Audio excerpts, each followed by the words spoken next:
কোচবিহারে মর্মান্তিক পথ দুর্ঘটনা, মৃত্যু হয়েছে 4 জনের। নিয়ন্ত্রণ হারিয়ে রাস্তার পাশে ডোবায় পড়ল গাড়ি। চান্দামারিতে ঘুরতে গেছিলেন দেওয়ানহাটির 5 জন বাসিন্দা। খবর সূত্রে চান্দামারি থেকে ফেরার পথে চিল্কির হাটের কাছে এই দুর্ঘটনাটি ঘটে। ঘটনাস্থলে মৃত্যু হয় 4 জনের। কোন ক্রমে প্রাণে বেঁচে যান এক মহিলা। বৃষ্টির কারণে নিয়ন্ত্রণ হারিয়েছিল গাড়িটি, পুলিশ সূত্রে এমনটাই জানা যাচ্ছে।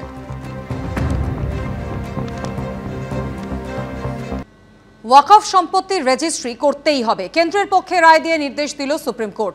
তবে সম্পত্তি দানের জন্য 5 বছর ইসলাম ধর্ম পালন করতে হবে, সংশোধনী আইনের এই সংস্থানে স্থগিতাদেশ দিয়েছে সর্বোচ্চ আদালত।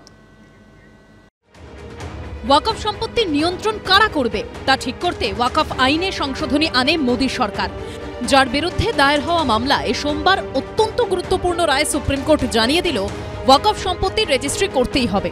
সংশোধিত আইনে সরকার এই সংস্থান রেখেছিল, যার বিরোধিতা করেছিলেন মামলাকারীরা, কিন্তু এই বিরোধিতা খারিজ করে দিল সুপ্রিম কোর্ট। সরকারের পক্ষে রায় দিয়ে তারা জানিয়ে দিল ওয়াকফ সম্পত্তির রেজিস্ট্রেশন বাধ্যতামূলক। গত এপ্রিলে বিতর্ক এবং ভোটাভুটির পরে সংসদে পাশ হয় ওয়াকফ সংশোধনী বিল 2025। রাষ্ট্রপতি দ্রৌপদী মুর্মু সই করার পর আইনে পরিণত হয়েছে সেই বিল। সেখানে বলা হয়েছিল সমস্ত ওয়াকফ সম্পত্তির রেজিস্ট্রি করতে হবে। সোমবার সুপ্রিম কোর্টের প্রধান বিচারপতি বি.আর. গাভাই ও বিচারপতি অগাস্টিন জর্জ মাসিহার বেঞ্চ তাতে সম্মতি দিয়ে জানিয়েছে ওয়াকফ সম্পত্তির রেজিস্ট্রি করতে হবে। এটি কোনো নতুন নিয়ম নয়, কারণ এই শর্তটি 1995 এবং 2013 সালের পূর্ববর্তী আইনগুলিতেও ছিল। তবে ওয়াকফ সম্পত্তি দানে অন্তর্বর্তী স্থগিতাদেশ জারি করা হয়েছে। जो सेक्शन प्रोविजो 3C का है उसमें कहा गया है कि जो प्रॉपर्टी हैं उनको जब तक कि ट्राइब्यूनल का डिटर्मिनेशन हाईकोर्ट के साथ नहीं हो जाता है तब तक उसमें वो स्टे रहेगा, उनको डिस्पोजेस नहीं किया जाएगा, कोई थर्ड पार्टी इंटरेस्ट नहीं क्रिएट होगा। सेक्शन 9 में कहा है कि not more than 4 non members will be non Muslim, और सेक्शन 23 में कहा है कि 3 out of 11 in board will not more than 3 will be non Muslims. Section 23 को स्टे नहीं किया गया है, लेकिन ये कहा गया है कि all effort should be made to appoint CEO from the Muslim community. এদিন ওয়াকফ সংশোধনী আইনে স্থগিতাদেশের আবেদন খারিজ করে দিয়েছে সুপ্রিম কোর্ট। সম্পূর্ণ স্থগিতাদেশ জারির কোনো যুক্তি নেই বলে জানালো সর্বোচ্চ আদালত। তবে এর পাশাপাশি সংশোধিত ওয়াকফ আইনের কয়েকটি অংশের ওপর অন্তর্বর্তী স্থগিতাদেশও জারি করেছে সুপ্রিম কোর্ট। সংশোধিত আইনে বলা হয়েছিল সম্পত্তি দানের জন্য কোনো ব্যক্তিকে অন্তত 5 বছর ইসলাম ধর্ম পালন করতে হবে। সুপ্রিম কোর্ট ওই অংশের উপর স্থগিতাদেশ দিয়েছে। সংশোধিত আইনে কোনো সম্পত্তি ওয়াকফ কিনা সে বিষয়ে চূড়ান্ত সিদ্ধান্ত নেওয়ার ক্ষমতা জেলা শাসক বা সমপদমর্যাদার সরকারি অফিসারকে দেওয়া হয়েছিল, জানিয়ে তীব্র ক্ষোভ প্রকাশ করেছিল মুসলিম সম্প্রদায়। সোমবার সুপ্রিম কোর্টও জানিয়ে দিল জেলা শাসক সাধারণ মানুষের ব্যক্তিগত অধিকার নিয়ে সিদ্ধান্ত নিতে পারবেন না। পাশাপাশি সর্বোচ্চ আদালতের নির্দেশ, যতদূর সম্ভব বোর্ডের চিফ এক্সিকিউটিভ অফিসার পদে কোনো মুসলিমকে নিয়োগ করতে হবে। তবে সরকারকে স্বস্তি দিয়ে সংশোধিত ওয়াকফ আইনের গুরুত্বপূর্ণ একটি অংশের ওপর কোনো স্থগিতাদেশ দেয়নি সুপ্রিম কোর্ট। ওয়াকফ বোর্ডে অমুসলিমদের অন্তর্ভুক্ত করার বিরোধিতা করেছিল মামলাকারীদের একাংশ, কিন্তু সুপ্রিম কোর্ট জানিয়ে দিল ওয়াকফ বোর্ড ও কাউন্সিলে অমুসলিম সদস্য রাখা যাবে। তবে সংখ্যা বেঁধে দিয়ে আদালত এও জানিয়েছে ওয়াকফ বোর্ডে সর্বোচ্চ 4 জন অমুসলিম সদস্য থাকতে পারবেন। রাজ্যের ক্ষেত্রে তা হবে সর্বোচ্চ 3 জন। বিজেন্দ্র সিংহ, সৌভিক মজুমদার ও অর্ণব মুখোপাধ্যায়ের রিপোর্ট, এবিপি আনন্দ। আসছি পরের খবরে। ভান্তারার কাজকর্মে কোনো অনিয়ম খুঁজে পায়নি তদন্তকারী দল। ক্লিনচিট দিয়ে এই কথা বলল সুপ্রিম কোর্ট। বিচারপতিরা বলেন কিছু ভালো কাজও হতে দিন এবং তাতে খুশি হন। আমাদের দেশে এমন অনেক কিছু আছে যা নিয়ে আমরা গর্ব করতে পারি, তা নিয়ে অযথা বিতর্ক করা উচিত নয়। ভান্তারাকে ক্লিনচিট দিল সুপ্রিম কোর্ট। ভান্তারার কাজকর্মে কোনো অনিয়ম খুঁজে পায়নি তদন্তকারী দল। সুপ্রিম কোর্ট তার নির্দেশে জানিয়েছে এরপর এই ধরনের আর কোনো অভিযোগ তোলার অনুমতি দেওয়া যাবে না। সুপ্রিম কোর্টের বিচারপতি পঙ্কজ মিথল এবং বিচারপতি প্রসন্ন বরালের বেঞ্চ মামলাকারীর উদ্দেশ্যে পরামর্শের সুরে বলে কিছু ভালো কাজও হতে দিন এবং তাতে খুশি হন। আমাদের দেশে এমন অনেক কিছু আছে যা নিয়ে আমরা গর্ব করতে পারি, তা নিয়ে অযথা বিতর্ক করা উচিত নয়। তদন্ত চলাকালীন এসআইটির সদস্যরা ভারতীয় এবং বিদেশি এজেন্সির সঙ্গে যৌথভাবে রেকর্ড খতিয়ে দেখে এবং বিশেষজ্ঞদের মতামত নেয়। তারপর এসআইটির রিপোর্টে স্পষ্ট বলা হয় ভান্তারায় বন্যপ্রাণী সংরক্ষণ বা অন্য কোনো আইন লঙ্ঘন করা হয়নি। গুজরাতের জামনগরে ভান্তারা পরিচালনা করে আম্বানি পরিবারের রিলায়েন্স ফাউন্ডেশন। দুটি আলাদা জনস্বার্থ মামলায় ভান্তারার বিরুদ্ধে অনিয়মের অভিযোগ তোলা হয়। সুপ্রিম কোর্টে মামলা গেলে 25শে আগস্ট তদন্ত কমিটি তৈরি করে দেয় সর্বোচ্চ আদালত। 4 সদস্যের এসআইটি তৈরি করে ভান্তারা নিয়ে তদন্তের দায়িত্ব দেওয়া হয়। 17 দিন পর গত 12 সেপ্টেম্বর মুখবন্ধ খামে এই তদন্ত কমিটির রিপোর্ট জমা দেয়। রিপোর্ট গ্রহণ করে সোমবার সুপ্রিম কোর্টের 2 বিচারপতির বেঞ্চ বলে, ভান্তারা নিয়ে যে তদন্ত হয়েছে তার রিপোর্ট সন্তোষজনক। তদন্তে উঠে এসেছে যে ভান্তারার সমস্ত অধিগ্রহণ নিয়ম মেনে এবং নথি সহ করা হয়েছে এবং প্রাণীদের দেখভাল ও চিকিৎসা পরিষেবা আন্তর্জাতিক মানের।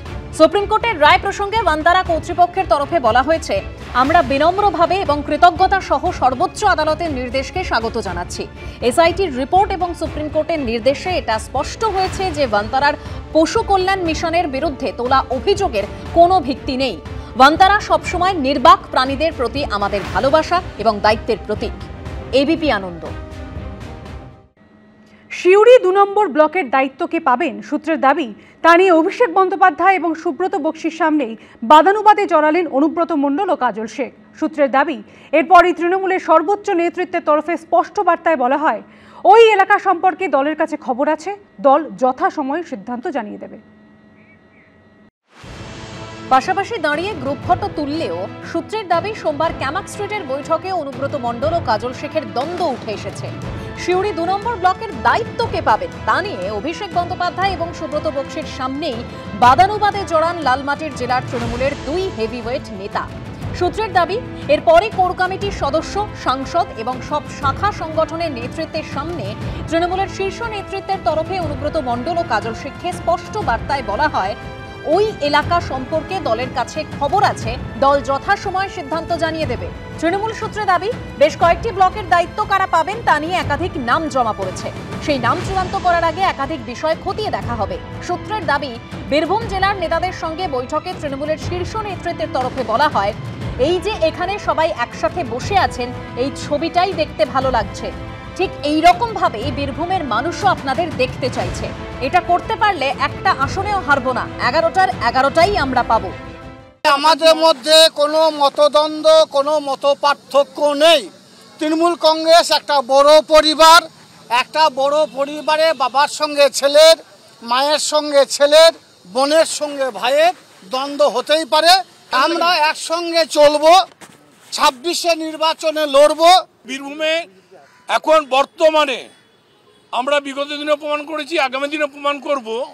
বীরভূমে আমাদের যে কোর কমিটি উইথ কনভেনার আমরা যেভাবে সংগঠনটা করছি, বীরভূমে 11টা সিট 11টা বিপুল ভোটে জয়যুক্ত হবে। সোমবার অভিষেক বন্দ্যোপাধ্যায়ের বৈঠকের পরেই সরিয়ে দেওয়া হয় সিউড়ি 2 নম্বর ব্লকের সভাপতি কাজল শেখ ঘনিষ্ঠ নুরুল ইসলামকে। তার জায়গায় দায়িত্ব দেওয়া হয়েছে 3 জনের কমিটিকে।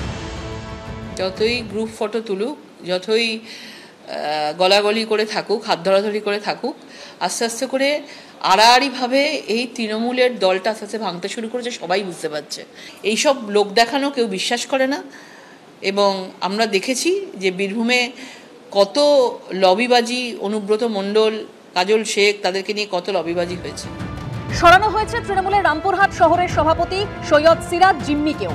এদিনই পুরুলিয়া জেলা নেতৃত্বের সঙ্গেও বৈঠক করেন অভিষেক বন্দ্যোপাধ্যায় ও সুব্রত বক্সি। সূত্রের দাবি, বৈঠকে বার্তা দেওয়া হয়েছে, অতীতের ফলাফল থেকে ভুলগুলো বের করে 2026-এর বিধানসভা নির্বাচনে যেতে হবে। জয় নিশ্চিত করতে একসঙ্গে কাজ করতে হবে। অভিষেক বন্দ্যোপাধ্যায়ের হাতে তাঁরই নিউ লুকের ছবি তুলে দেন বাঘমুন্ডির তৃণমূল বিধায়ক। ছবিতে দেখা যাচ্ছে পেশিবহুল হাত, ঘামে ভেজা শরীর, পরনে সাদা স্লিভলেস স্পোর্টস টি শার্ট, দুহাতে জিম গ্লাভস পরে রয়েছেন অভিষেক বন্দ্যোপাধ্যায়। অনির্বাণ বিশ্বাস, ভাস্কর মুখোপাধ্যায় ও দীপক ঘোষের রিপোর্ট, এবিপি আনন্দ।